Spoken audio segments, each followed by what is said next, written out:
Ben oui, le baril à 100 $, eh ben, c'est tout au bénéfice des États-Unis. Non seulement ça bloque le pétrole pour la Chine, ça leur bloque un approvisionnement, hein, pour la Chine, mais en plus, bah, faire la montée le baril, comme je t'ai dit, si le baril descend en dessous des 65 $, alors l'Amérique est en faillite. Et ça, c'est les économistes qui le disent, quoi. Hein, puisque toute leur économie repose sur le pétrodollar en plus.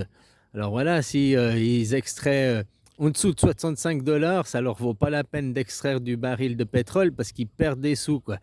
Et puis ils montraient le graphique, là, les 3 dernières guerres, et ça avait passé une fois, je sais plus, 64 $, c'est tombé la dernière.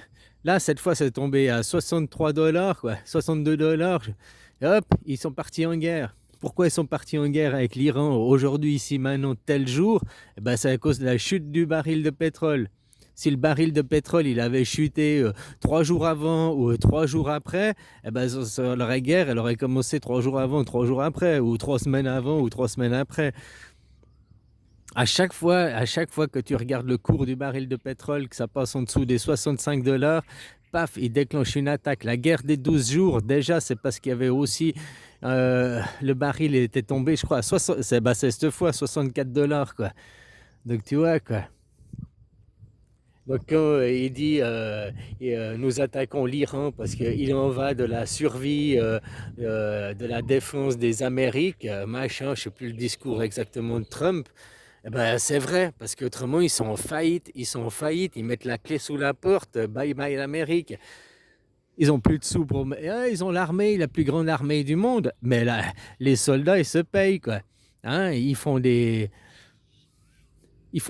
contrats, 8 mois, 6 mois en mer, machin, pour une guerre, ils touchent de l'argent, il faut les payer. Si ton pays est en faillite, comment tu veux les payer, quoi? Donc, le seul intérêt des Américains de partir en guerre, c'est à cause du prix du baril de pétrole, pour qu'ils ne fassent pas faillite et ils restent les leaders mondiaux, les shérifs. Comme si tu te rappelles, cette série Shérif fais-moi peur, là. T'as le shérif Roscoe P. Coltrane et puis t'as Hugo Boss, enfin Boss, le maire, il s'appelle Boss, habillé tout en blanc, quoi. Bah, Boss, il représente la religion, le maire, et puis le shérif, le shérif du monde qui représente le maître. Et ben, peu importe que ça change de maire, eux, ils veulent rester le shérif du village, quoi. Du village mondial, hein, on parle. Donc pour rester les shérifs, faut que déjà ils aient l'argent, donc faut que le pétrole il soit cher. Et puis si l'Amérique coule, qui c'est qui va se remplacer?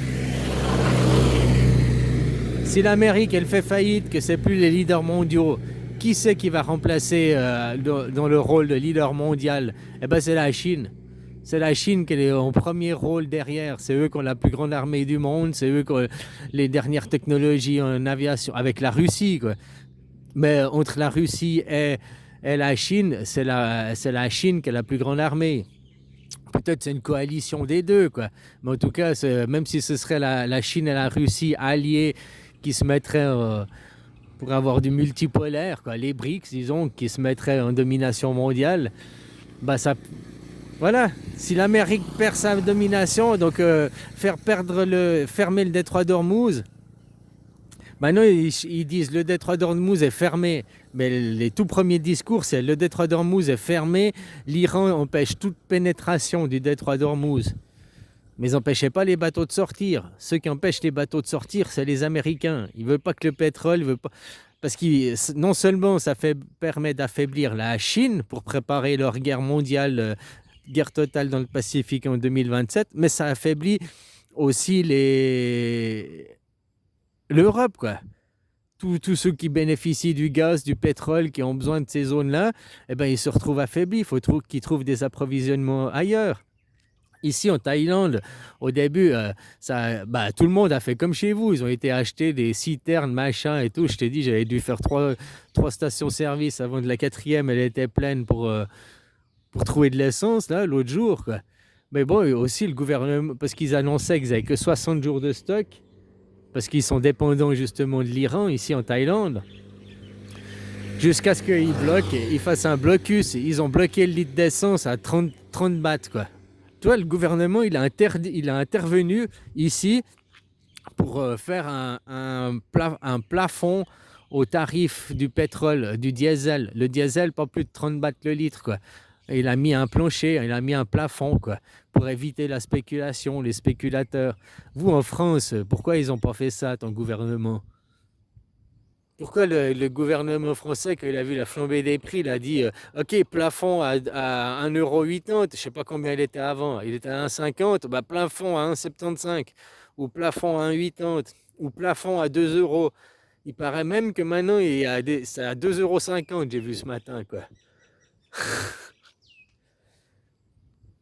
Alors pourquoi ils font pas ça pour limiter, pour faire plafond, quoi? Hein, parce que la Thaïlande, ils ont cherché d'autres approvisionnements. Maintenant, ils ont garanti qu'il y avait 95 jours de réserve. Ils ont trouvé d'autres approvisionnements de pétrole, quoi. Voilà.